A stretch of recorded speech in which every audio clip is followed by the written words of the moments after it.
Hello दोस्तों, आप सभी लोगों का स्वागत है आपके अपने YouTube channel VK math magic. दोस्तों मैं हूं बीके सिंह और आज हम बात करने वाले हैं क्लास 9th की ग्रेविटेशन का पार्ट 3 वीडियो। हम लोगों ने पार्ट 2 तक हम लोगों ने देख लिया कि ग्रेविटेशन फोर्स का डेरिवेशन कैसे करते हैं और चीज़ों के बारे में हम लोगों ने स्टडी किया।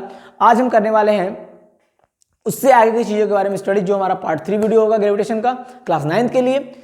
अगर आपने हमारा इससे पहले वाले वीडियो नहीं देखे तो प्लीज़ हमारे प्लेलिस्ट में जाकर वहाँ पर मैंने क्लास 9th साइंस के नाम से एक फोल्डर बना कर दिया, उसमें सारे वीडियो अवेलेबल है, आप वहाँ से देख सकते हैं।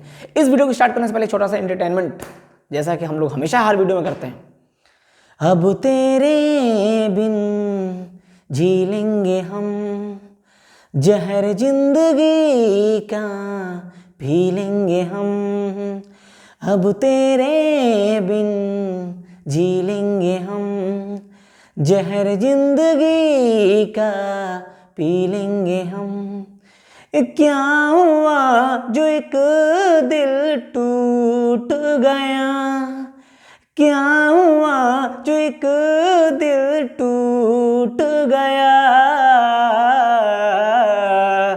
अब तेरे बिन जी लेंगे हम, जहर जिंदगी का पी लेंगे हम।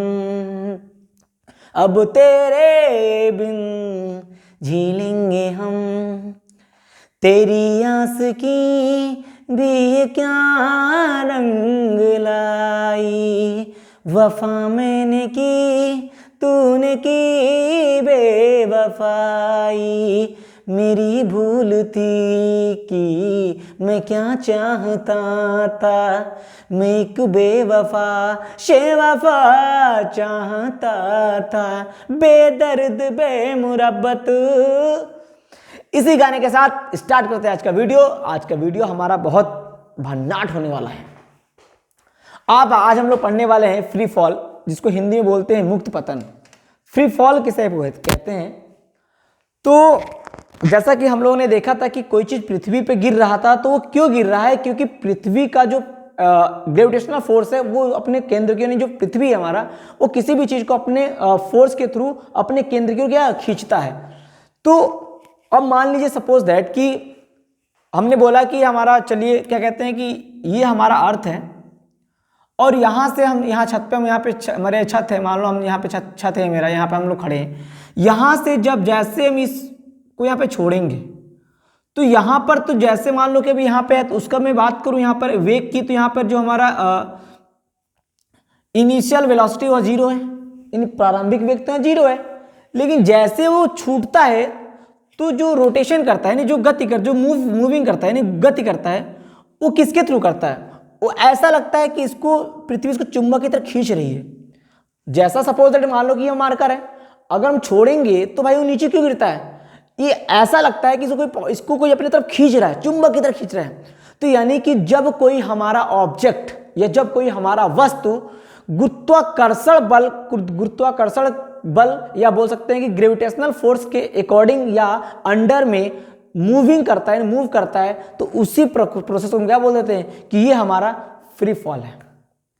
जैसे ही हम यहाँ पे ऑब्जेक्ट को छोड़ेंगे नीचे, तो क्या होगा कि ऑब्जेक्ट ऐसा लगेगा कि ऑब्जेक्ट को कोई चुंबक की तरफ उसको खींच रहा है, अपनी तरफ खींच रहा है, एक फोर्स लगाकर उसको अपनी तरफ खींच रहा है। तो तुरंत क्या होता है, यहाँ से छूटता है और बहुत धीरे धीरे उसका स्पीड बढ़ता चला जाता है। एक टाइम ऐसा आता है कि वेलोसिटी ज़्यादा हो जाती है और वो चुंबक के पास, पृथ्वी के पास क्या होता है, पहुंच जाता है। तो इस प्रोसेस को हम क्या बोल देंगे, फ्री फॉल। यानी कि हमने क्या बताया कि जब कोई ऑब्जेक्ट हमारा होगा, जब वो कोई ऑब्जेक्ट ग्रेविटेशनल फोर्स के अकॉर्डिंग या अंडर में मूव करता है, तो उसी प्रोसेस को हम क्या बोल देंगे, फ्री फॉल। विथ डेफिनेशन के थ्रू क्या देखते हैं कि when an object is in the motion only under the gravitational force. तो हमको यहां पे ध्यान देने की जरूरत है, अंडर बोल रहे हैं, अंडर द ग्रेविटेशनल फोर्स। यानी कहने का मतलब है कि जब कोई ऑब्जेक्ट गुरुत्वाकर्षण बल यानी ग्रेविटेशनल फोर्स के अंडर में मूव करता है, किसके, पृथ्वी के गुरुत्वाकर्षण के अंडर में क्या करता है, मूव करता है, तो इसी को हम क्या बोल देते हैं, फ्री फॉल बोलते हैं। समझ में आ गया ना? चलिए अब देखते हैं इसको हिंदी में डेफिनेशन क्या है। मान लिए लिखा है मुक्त पतन क्या कहते हैं। तो जब कोई वस्तु केवल पृथ्वी के गुरुत्वाकर्षण बल के अंतर्गत गति में होती है तो उसे मुक्त पतन कहते हैं।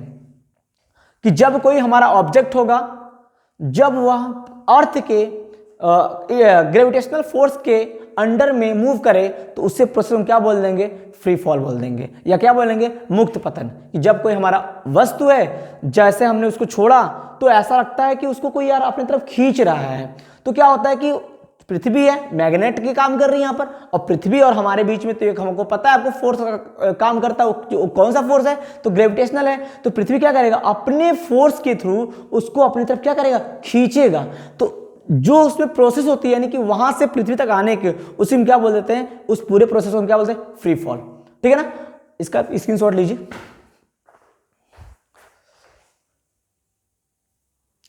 हम देखते हैं क्या ग्रेविटेशनल एक्सीलरेशन क्या होता है। जैसा कि मैंने बताया कि फ्री फॉल क्या होती है, तो उसी से रिलेटेड हमारा है ग्रेविटेशनल एक्सीलरेशन। पहली बात इसको हम फिगर की तरह समझते हैं, फिर इसको डेफिनेशन के थ्रू देखेंगे। ठीक है ना, तो सबसे पहले हम ये चीज समझते हैं कि देखो, जैसा कि मैंने बोला कि ये हमारा क्या है, ये हमारा अर्थ है, और यहां से कोई ऑब्जेक्ट आ रही है, यहां पे यहां से हमने कोई ऑब्जेक्ट को छोड़ दिया। जब कोई हमारा ऑब्जेक्ट या कोई वस्तु चलेगी तो यहां पर देखो, अगर मैं बात करूं यहां पे इनिशियल वेलोसिटी को, यानी कि प्रारंभिक वेग, तो हमारे यहां पे 0 हो जाएगा। होगा कि नहीं होगा, क्योंकि हमने वहां से स्टार्टिंग किया छोड़ना। अब जैसे जैसे ये पृथ्वी के पास यानी अर्थ के पास आता जाएगा, तो इसके अर्थ के पास आता, इसका भी वेलोसिटी क्या होती जाएगी, हर पॉइंट पे चेंज होती जाएगी। और एक टाइम ऐसा आएगा कि पृथ्वी बहुत तेज हो, बहुत स्पीड से वो गिरेगी, तो उस टाइम बोलेंगे कि यार जो हमारे ऑब्जेक्ट की वेलोसिटी थी पहले 0 था, अब यहाँ पे पृथ्वी तक आते आते उसकी वेलोसिटी बहुत ज़्यादा हो गई, जिसकी वजह से जब पृथ्वी पे गिरा तो उसकी आवाज़ ही बहुत तेज आती है। समझ में आया कि नहीं है? तो आप लोगों ने पढ़ा भी होगा पिछले चैप्टर में कि जब किसी ऑब्जेक्ट के वेलोसिटी में चेंज होती है तो वहाँ पे क्या जनरेट हो जाता है, एक्सीलरेशन। तो वहाँ पर तो एक मोशन हमारा बोल सकते हैं रेखीय मोशन था, स्ट्रेट मोशन था, समझ में लीनियर मोशन था। वहाँ पे ऐसे होने से वहाँ पर जो मेरा एक्सीलरेशन होता था उसको मैं ए से करते थे, ए से जनरेट करते थे। लेकिन यहाँ पर वेलोसिटी में, और ये वेलोसिटी में चेंज हो कैसे रही है, पृथ्वी के एक्सीलरेशन फोर्स की वजह से। अभी मैंने मुक्त पतन में क्या बताया, फ्री फॉल में क्या बताया कि ये ऑब्जेक्ट कैसे पता लग, क्या लगा, ऐसा लग रहा है कि इस ऑब्जेक्ट को कोई अपनी तरफ खींच रहा है। तो पृथ्वी का जो सेंटर है ना, यानी पृथ्वी एक मैग्नेट का काम करेगी, तो पृथ्वी और इस ऑब्जेक्ट के बीच में एक ग्रेविटेशनल फोर्स करेगा, तो पृथ्वी क्या करेगा, इस ऑब्जेक्ट को अपनी तरफ ऑब्जर्व करेगा, खींचेगा। ठीक है ना, तो जिस वेलोसिटी से, जिस फोर्स के थ्रू खींचेगा, और उस फोर्स के थ्रू क्या होगा, इसकी वेलोसिटी क्या होती जाएगी, हर पॉइंट पे क्या होती जाएगी, चेंज होती जाएगी, चेंज होती जाएगी। इस चेंज ऑफ वेलोसिटी जनरेट क्या होता है, एक्सीलरेशन जनरेट होता है। तो इस एक्सीलरेशन को हम यहाँ पे क्या बोलेंगे, ग्रेविटेशनल एक्सीलरेशन बोलेंगे। ओके, जब हमारा ऑब्जेक्ट यहाँ से गिरेगा, तो जब हमने यहाँ पे देखा कि जब ऑब्जेक्ट यहाँ छोड़ रहे हैं ऑब्जेक्ट, तो इसकी यहाँ पे इनिशियल वेलोसिटी क्या है, 0 है। और जैसे जैसे हमारा ऑब्जेक्ट नीचे जाता जाएगा, नीचे जाता, इसकी वेलोसिटी क्या हो जाएगी, इंक्रीज होती जाएगी, बढ़ती जाएगी, बढ़ती जाएगी। एक टाइम ऐसा है कि इसकी वेलोसिटी बहुत तेज जाएगी। तो भाई पहले तो 0 था, अब यहाँ तक आते हैं तो इसकी कुछ वेलोसिटी होगी ना, कुछ भी हो, नो डाउट, लेकिन वेलोसिटी में चेंज हो रही है। तो ये चेंज किसकी वजह से हो रहा है, ग्रेविटेशनल क्या कहते हैं, ग्रेविटेशनल फोर्स की वजह से इसकी वेलोसिटी में क्या हो रही है, चेंजेस हो रही है। और इस चेंजेस की वजह से क्या एक जनरेट हो जा रहा है, हमारा एक एक्सीलरेशन जनरेट हो जाता है। उस एक्सीलरेशन को क्या बोल देंगे कि ग्रेविटेशनल एक्सीलरेशन। जब कोई ऑब्जेक्ट ऊपर से जब अर्थ पे गिरता है, तो अर्थ के ग्रेविटेशनल फोर्स की वजह से अगर उसके स्पीड में या वेलोसिटी में चेंजिंग हो रही है, तो हम बोलेंगे कि सर अगर इस फोर्स के कारण उसकी वेलोसिटी में चेंजेस हो रही है, तो सिंपल सी बात है कि वहां पे कोई ना कोई एक्सीलरेशन जनरेट होगा। तो जब हमारा ग्रेविटेशनल फोर्स की वजह से एक कोई एक्सीलरेशन जनरेट होता है, तो हम डायरेक्टली क्या बोल देंगे कि जो हमारा एक्सीलरेशन होगा वो क्या कहलाएगा, ग्रेविटेशनल एक्सीलरेशन कहलाएगा। ओके, अब देखते हैं डेफिनेशन के थ्रू। डेफिनेशन क्या बोल रहा है, इन फ्री फॉल, मुक्त पतन में, यानी in free fall, when the change in velocity of an object is due to the gravitational force of earth, then due to this change an acceleration arises which is called gravitational acceleration। वही चीज मैंने बताया कि क्या कहते हैं कि जैसे ही ऑब्जेक्ट गिरेगा, क्या कहते हैं कि फ्री फॉल के में जब कोई ऑब्जेक्ट पृथ्वी पर गिरेगा तो पृथ्वी यानी अर्थ के ग्रेविटेशनल फोर्स के कारण उसकी वेलोसिटी में चेंज होगी। उस वेलोसिटी के चेंज होने से उसमें एक एक्सीलरेशन जनरेट हो जाता है। उस एक्सीलरेशन को क्या बोल देंगे? ग्रेविटेशनल एक्सीलरेशन बोल देंगे। ग्रेविटेशन क्यों बोले? क्योंकि ग्रेविटेशनल फोर्स की वजह से एक्सीलरेशन जनरेट हो रही है। समझ में आ नहीं है? तो it is denoted by small G, इसको हम स्मॉल जी से रिप्रेजेंट करते हैं। It's SI unit is metre per second square और मीटर सेकेंड की power -2।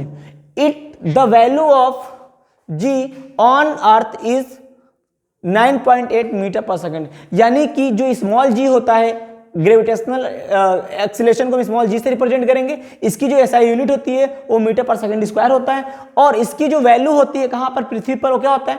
9.8 metre per second square होता है। ओके, अब देखते हैं इसको हिंदी में कि गुरुत्वीय त्वरण क्या होती है। मुक्त पतन में जब किसी वस्तु के वेग में परिवर्तन पृथ्वी के गुरुत्वाकर्षण बल के कारण होता है तो वेग में इस परिवर्तन के कारण एक त्वरण उत्पन्न होता है जिसे गुरुत्वीय त्वरण कहते हैं। इसे स्मॉल जी से प्रदर्शित करते हैं। इसका एसआई मात्रक मीटर पर सेकेंड स्क्वायर या मीटर पर सेकेंड की पावर -2 होता है। पृथ्वी तल पर जी का मान 9.8 मीटर पर सेकेंड स्क्वायर होता है। ये आपके लिए बहुत ज़्यादा इंपॉर्टेंट है और आपके एग्जाम के लिए कुछ ज़्यादा इंपॉर्टेंट है, तो आप इस चीज़ को बिल्कुल ऑब्जर्व करते चलो। और हमको डेफिनेशन रटना नहीं है, हमको डेफिनेशन एक इमेजिनेशन के थ्रू समझना है कि यार हम कुछ ऐसा इमेजिन करो कि मान लो कोई ऑब्जेक्ट गिर रहा है, तो ये चीज़ गिर रहा है तो क्यों गिर रहा है यार? ऐसा नहीं लगता है कि कोई चीज़ अपनी तरफ खींचती है। अब लाइक आप जब दो लोग लड़ाई करते हो तो मतलब सपोज दैट मान लो कि हम लोग कभी कभी लड़ते हैं, गेम खेलते हैं, इस कॉलेज में ऐसा होता है कि कभी कभी जिसके तरफ फोर्स ज़्यादा होती है तो उधर वो चला जाता है। तो इसका मतलब पृथ्वी तो अपनी तरफ, भाई कोई ऑब्जेक्ट को नीचे पृथ्वी खींच रही है, इसका मतलब क्या है कि पृथ्वी तो उसको उस पर अपना फोर्स लगाकर उसको अपनी तरफ खींच रही है। समझ में आया नहीं है? तो पृथ्वी के फोर्स के कारण पहले तो उसकी वेलोसिटी जब स्टार्टिंग में जहां पे था वहां पे तो उसकी वेलोसिटी 0 थी, लेकिन जैसे ही पृथ्वी अपने ग्रेविटेशनल फोर्स के कारण उसको जब खींचेगा तो उस पर कोई फोर्स लगेगा और उस फोर्स के कारण उसकी वेलोसिटी में क्या हुई? चेंज होगी। हर पॉइंट पे उसकी वेलोसिटी बढ़ती जाएगी, जब तक पृथ्वी पहुंचेगी उसकी वेलोसिटी बहुत ज्यादा हो जाएगी। तो उस ग्रेविटेशनल फोर्स की वजह से उसकी वेलोसिटी में चेंज हुई। उस चेंजेस से एक जनरेट किया हुआ एक्सीलरेशन, और ये जो एक्सीलरेशन जनरेट हुआ किसकी वजह से हुआ? ग्रेविटेशनल फोर्स की वजह से। इसीलिए इसको क्या बोल दिए? ग्रेविटेशनल एक्सीलरेशन बोल दिया गया, यानी कि गुरुत्वीय त्वरण बोल दिया गया। ये आपके लिए इंपॉर्टेंट है। तो अगर मेरा वीडियो आपको पसंद आया होगा और आपको समझ में आया होगा कि हाँ मतलब मेरे पढ़ाई अगर आपको समझ में आया, लग रहा हो कि हाँ मैंने कुछ सीखा या फिर मुझे ये कॉन्सेप्ट समझ में आई, तो प्लीज़ मेरे वीडियो को लाइक एंड सब्सक्राइब और मेरा वीडियो शेयर कर दीजिए। Okay bye.